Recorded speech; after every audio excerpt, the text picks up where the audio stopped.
Thank you, and let's get started. You know, I hope you've had a chance to enjoy the movie Lincoln. It's a movie worth mentioning tonight. Why was it so good, besides Mr. Spielberg and Daniel Day-Lewis?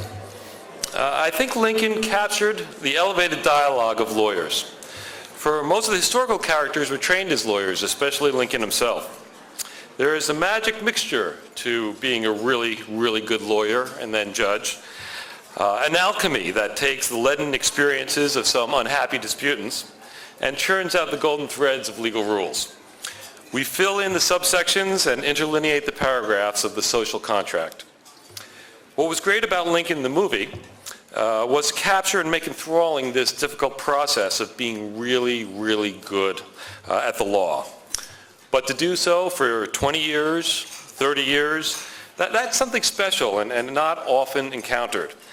And that's exactly what we have here tonight. A room full of folks who are really, really good at the law. And we're here to honor just two amongst us who excel even in this room full of champs. As dinner chair and chair of the litigation section, it is my honor to welcome you to our third litigation awards dinner. Like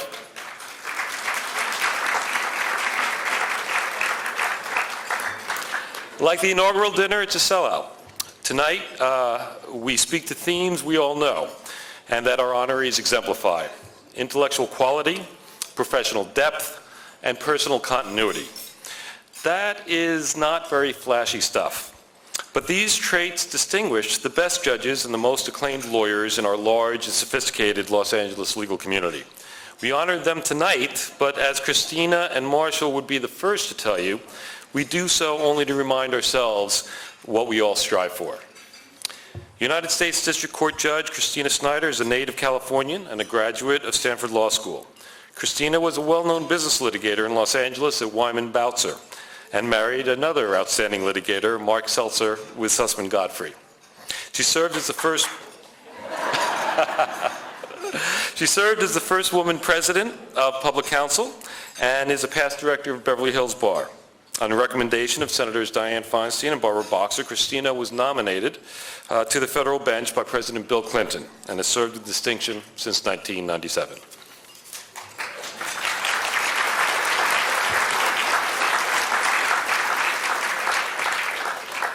Marshall Grossman is a widely known and much heralded business and entertainment litigator. A lifelong resident of the Los Angeles area, Marshall's impressive practice is built on old school values. He believes in giving back as a past director of Beverly Hills Bar and its Bar Foundation, lecturing at alma mater USC Law School, and helping found the Association of Business Trial Lawyers. But it is to you whom I must thank for joining us tonight. For over 81 years, Beverly Hills Bar has chosen well. We are best known today not for 150 MCLE programs or tentpole dinners like tonight. Rather, we are known for our community, full of lawyers who pride themselves on the intellectual quality of their work, who daily exhibit their professional depth, and whose clients, friends, and colleagues benefit from their long personal continuity. It is your presence and your enthusiasm that make tonight so special. We thank Beverly Hills Bar CEO Mark Steinberg and his dedicated staff.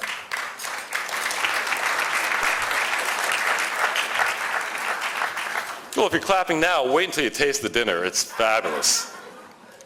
We thank the dinner committee and our many generous sponsors for their support and our past honorees for their wise advice. I would like to now introduce our honorary chair to begin the evening. Governor Pete Wilson served 2 full terms from 1991 to 1999 and now is a partner at Bingham in Los Angeles. A former Marine officer recruited out of Yale University ROTC, Pete went on to UC Berkeley School of Law and became one of California's youngest assemblymen. As mayor of San Diego, he led its transformation from a sleepy military town to a major hub of tourism and international trade. He was United States Senator for 8 years and cast the deciding vote to pass Ronald Reagan's budget in 1985, arriving in an ambulance right after an appendix operation. Amazing. Governor Wilson's personal leadership during the Northridge earthquake when he camped out on Highway 10 to ensure its speedy repair. His successful efforts to bring term limits to California and his Reagan-esque attention to the broadest themes of our social contract characterized a resourceful, fiscally conservative administration. Pete held elective office almost continually from 1967 to 1999. That's 32 years. Pete is one of the not too many governors to actually leave a legacy and to leave an entire state in better shape than when he took office. Please welcome Governor Pete Wilson.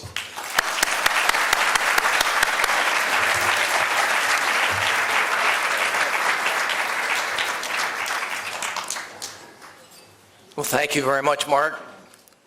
Are there any questions?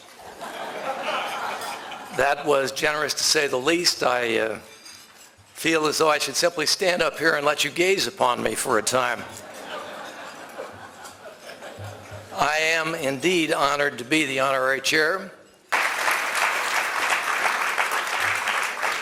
So, my friends, I thank you for the honor of being the chair of tonight's event, particularly since I did absolutely no work whatever. But I will say that it should be not just an honor for the honorees, but for all of the guests, all the people who prize the rule of law and think that we should celebrate it in high style. I agree. Enjoy. We're very lucky to hear that. John Rubiner. Let me introduce Beverly Hills Bar President John Rubiner. John graduated from University of Illinois, where he was pound for pound one of the toughest wrestlers in the Midwest. After UCLA Law School, John was an assistant U.S. attorney here in Los Angeles and now a principal at Bird Morello. John is best known for complex business litigation, employment litigation, and white-collar criminal defense. John has climbed the long leadership ladder at Beverly Hills Bar Association and was also president of the Barristers, the bar's very active younger group. Please welcome John Rubiner. Thank you, Jonathan. You and the litigation section, Jonathan, and our dinner committee have done another outstanding job helping put together tonight's dinner. More than 2 years ago, this dinner, this litigation awards section dinner, was just an idea. And now with our third dinner, it's becoming and became part of the fabric of our association. Thank you, Jonathan, and thank you to the whole committee for your hard work and dedication to our bar. Awards awaits us, but now I invite you to continue enjoying your delicious dinner, and we'll see you in a little while. Thank you. We continue our evening themes of intellectual quality, professional depth, and personal continuity with a bevy of star presenters. They are all distinguished, and happy for us, they're all concise speakers. For Judge Snyder, we have noted Ninth Circuit Judge Richard Paez and the charming Chief Judge of the Central District Court, Audrey Collins. The Ronald M. George Award for Judicial Excellence will be handed to Judge Snyder by last year's honoree, California Presiding Judge Norm Epstein. For Marshall's introductions, we have the charismatic USC President, C.L. Max Nikias, and our personable California State Bar President, Pat Kelly. The Excellence in Advocacy Award will be presented to Marshall by last year's honoree, Tom Girardi. So let me introduce our first speaker. Rich Paez is a humble guy from Salt Lake City. Like California Supreme Justice Cruz Reynoso, who gave Richard his first job, Judge Paez is one example of what makes the United States great. Ninth Circuit Court Judge Richard Paez went to Brigham Young University and the UC Berkeley School of Law. He became a staff attorney with California Rural Legal Assistance, and then with Western Center on Law and Poverty, and then with Legal Aid Foundation. Obviously, he's a dedicated and principled man. He worked his way up the ladder at Legal Aid until he ran the place, and then became a municipal court judge. In 1994, President Bill Clinton seated him on the U.S. District Court downtown. President Clinton knew a good thing when he saw one, so he nominated Richard to the Ninth Circuit, not once, but twice. Judge Paez, for 4 years, suffered the slings and arrows of the Ninth Circuit judicial nomination process, and no doubt helped raise a heck of a lot of money for Senate races in the southern United States. Since then, Richard has served in Pasadena for 13 years with passion, intellectual distinction, and good common sense. Please welcome Judge Richard Paez. Well, thank you for those kind remarks. I am thrilled and honored to be here tonight. I'm thrilled because I have a long-standing relationship with Judge Snyder, and it is so touching when she asked me if I would stand here tonight and say a few things about her. And I'm Second part of our evening is about Marshall Grossman.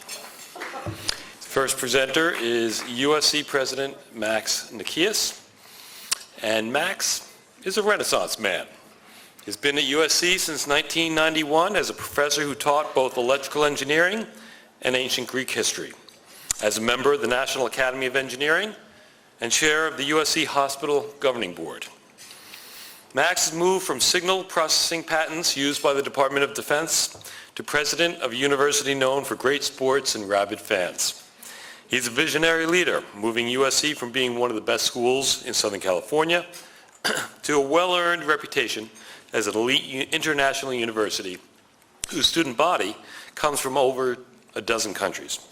Along the way, Max has continued traditions among an amazing core of USC alumni that often have more in common with John Wayne than with Raghswamy Srinivasan, who is the co-inventor of the LASIK eye procedure. The USC alumni are apparently more enthusiastic than ever about the direction Max is going with the university. Recent gifts include a mind-boggling $200 million for the Dornsife College of Letters of Arts and Sciences, as well as the largest gift ever for dance instruction in the United States to the USC Gloria Kaufman School of Dance. Please welcome the amazing Max Nikias.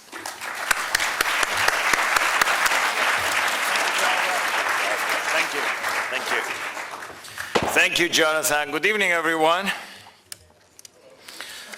Governor Wilson, honorable judges, ladies and gentlemen, it is a privilege to be here tonight to honor and congratulate my good friend and great attorney, Marshall Grossman.